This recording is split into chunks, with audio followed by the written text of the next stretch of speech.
Imagine life as a grand tapestry with each thread representing a decision, an event, a moment in time. Each of us is weaving our own intricate pattern, our threads intertwining and overlapping with those of others. Yet, amidst this beautiful chaos, there lies a divine design, a grand plan masterfully woven by the ultimate weaver, God. Now, picture the threads of your life. Every joy, every sorrow, every victory, every setback, each one is a thread in the tapestry of your life.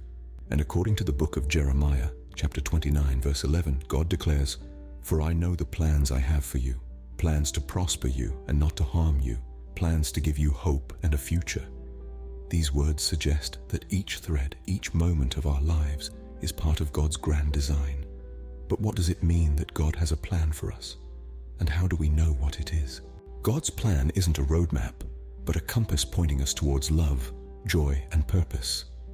This may be different from what we often hear, but the beauty of God's plan isn't found in a meticulously detailed outline of our lives.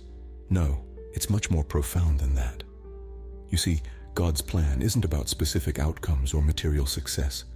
Instead, it's about guiding principles, principles that shape our character, refine our spirits, and lead us closer to Him.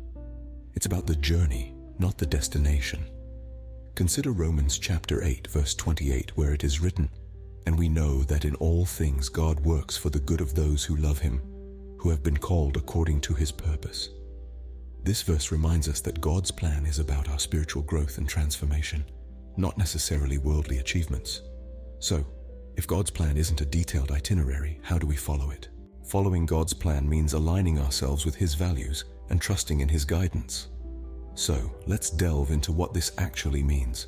Aligning with God's values is about embodying love for others, living with unwavering integrity, and endlessly seeking spiritual growth.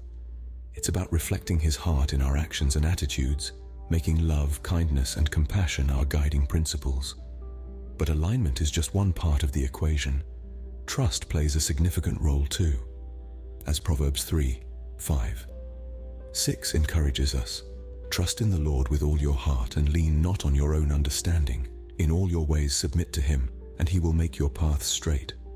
Following God's plan isn't always easy. It often requires us to step out in faith, to move beyond our comfort zones and trust in His divine guidance.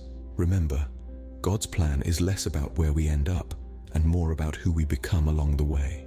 It's about the journey, the transformation, the becoming. That's the real essence of following God's plan. In the grand tapestry of your life, God's plan is the golden thread that gives it purpose and meaning. It's a divine narrative, intricately woven with the threads of love, joy, and purpose. It's about more than just navigating the ups and downs of life. It's a journey of character growth and spiritual development, a journey that shapes us into the best versions of ourselves. Embracing God's plan means aligning ourselves with His values, seeking His wisdom, and trusting His guidance. It's about recognizing that every twist and turn, every challenge and triumph is part of a larger design, a beautiful pattern that only He can see. But remember, God's plan isn't about perfection. It's about progress. It's about becoming more loving, more compassionate, more resilient, more like Him. So, as you weave your own tapestry, remember, God is with you, guiding each stitch, creating a masterpiece of love, joy, and purpose.